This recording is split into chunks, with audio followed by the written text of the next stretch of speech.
Salut et bienvenue à toi. Si tu es nouveau à la chaîne, abonne-toi et laisse des likes à chacune des vidéos que tu vas trouver sur la chaîne. Si tu es ancien, laisse aussi des likes et partage les vidéos pour que beaucoup de personnes puissent en bénéficier aussi comme toi. Alors, ça fait un mois, nous avons lancé cette campagne sur la composition des substrats, qui est un élément très important pour un projet d'élevage d'hanoton.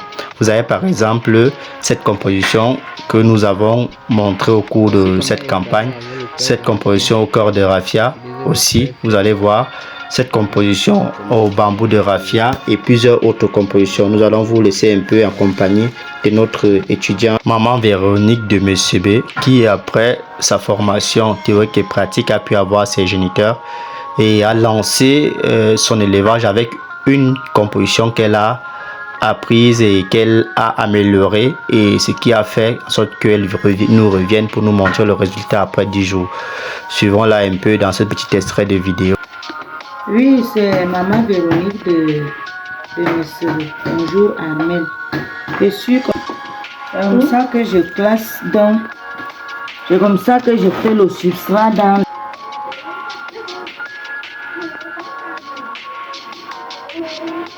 Bonjour frère Cédric, mon fils Cédric Armel. C'est Maman Véronique. Je voulais te montrer ici mes bacs que j'ai incubés, ça fait 10 jours aujourd'hui. Voilà les larves qui sortent dedans, parce que c'est aujourd'hui que j'enlevais, je retirais les géniteurs. Larves de 10 jours. Regardez.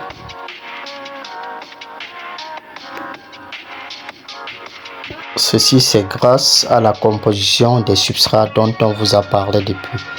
Grâce à la composition des substrats, elle a pu monter un substrat qui lui permet d'avoir des grosses larves plus rapidement et beaucoup de larves. Donc vous voyez un peu à quoi ça sert d'avoir de bons substrats pour son élevage d'hanoton.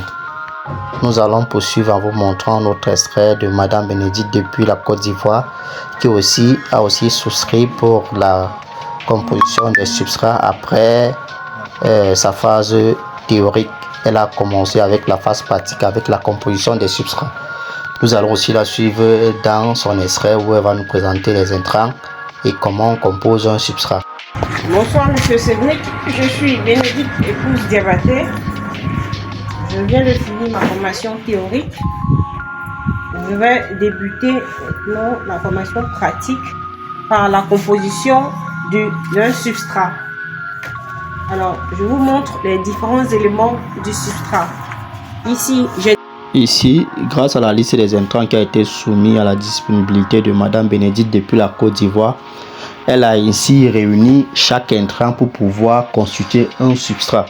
Et c'est ce substrat-là est en conformité avec tous les adjuvants qu'elle va ajouter au niveau des substrats. Donc ici et là, elle est en train de nous présenter de quoi sera constitué son premier substrat, parce que comme on dit souvent, on aura les substrats pour les larves de consommation, les substrats pour les larves de transformation. Donc là, elle nous présente ici c'est les différents adjuvants qu'on lui a demandé d'acheter, et on va constituer le substrat ensemble. Maintenant, on a ici les proportions qu'on lui a demandé pour nos bacs tests, pour pouvoir avoir ici notre substrat composé. Donc ici, elle va mélanger ses proportions et constituer son substrat pour le premier bac test. Donc tous les éléments ont été réunis. Elle va faire le mélange. Et vous remarquez bien que les substrats ici sont en poudre. Vous n'avez pas vu un substrat qui a été acheté en provenderie et qui n'est pas en poudre ici. On voit bien que tout ça c'est bien fin, comme de la farine de foutou, de couscous ou bien de maïs. Vous voyez comment ces substrats là sont en poudre. Et quand elle va faire son mélange, vous allez voir la qualité aussi.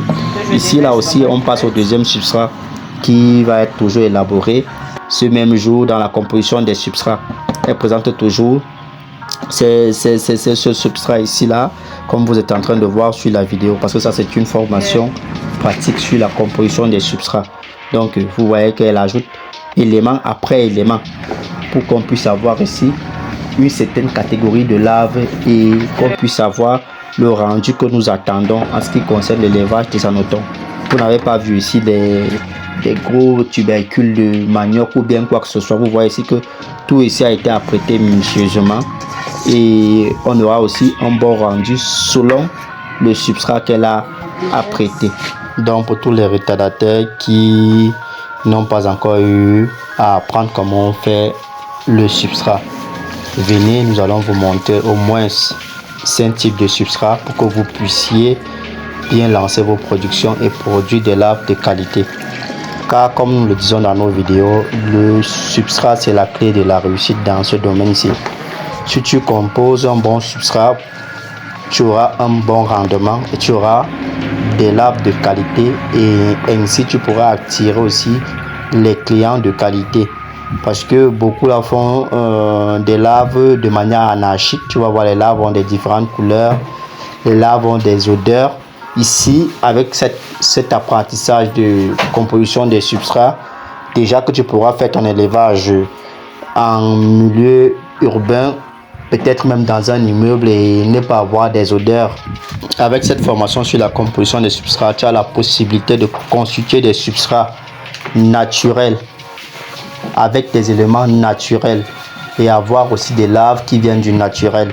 Tu peux avoir des substrats à base des éléments qui ne sont pas naturels mais qui te permettent de produire une certaine qualité de lave pour la transformation, pour avoir par exemple de l'huile de qualité qui n'a pas d'odeur.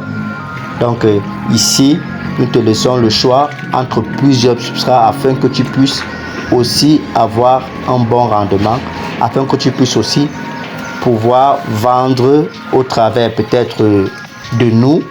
Aussi, grâce à cette formation, tu pourras dans n'importe quel pays où tu te trouves faire des substrats en fonction des éléments qui sont dans ta localité. Passons à la composition. Donc, du deuxième nous avons bien diversifié les intrants pour pouvoir obtenir un certain type de lave, pour pouvoir obtenir des substrats de qualité pour une bonne rentabilité, pour une bonne production.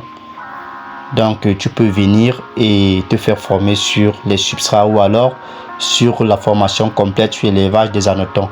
Là-bas, on va t'apprendre à produire des laves, apprendre à produire des filters, t'apprendre à suivre un bac.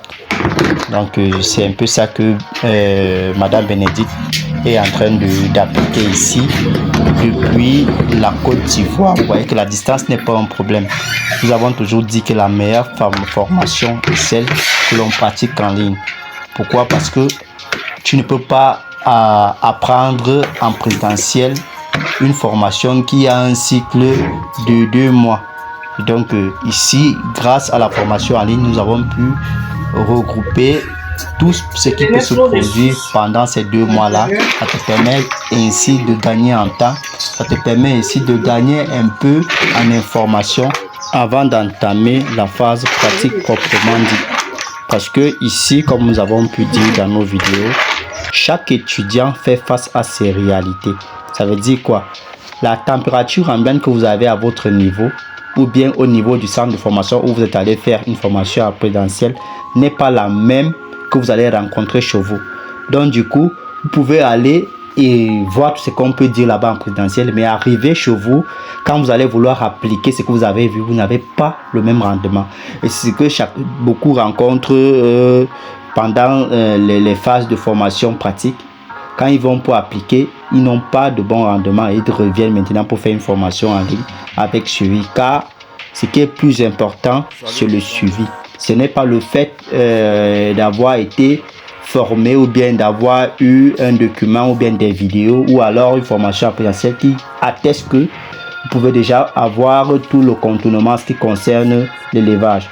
C'est quand vous êtes suivi, parce que le formateur ici a déjà une expérience poussée via au résultat de beaucoup d'élèves en fonction de chaque type d'environnement, ce qui fait en sorte que celui-ci peut vous orienter face à une situation que vous allez rencontrer au niveau de votre localité. Alors n'hésite pas à te lancer pour la formation sur la composition de l'aliment, et si tu veux en savoir plus, n'hésite pas à nous contacter via le numéro qui s'affiche sur la vidéo. Merci, à la prochaine.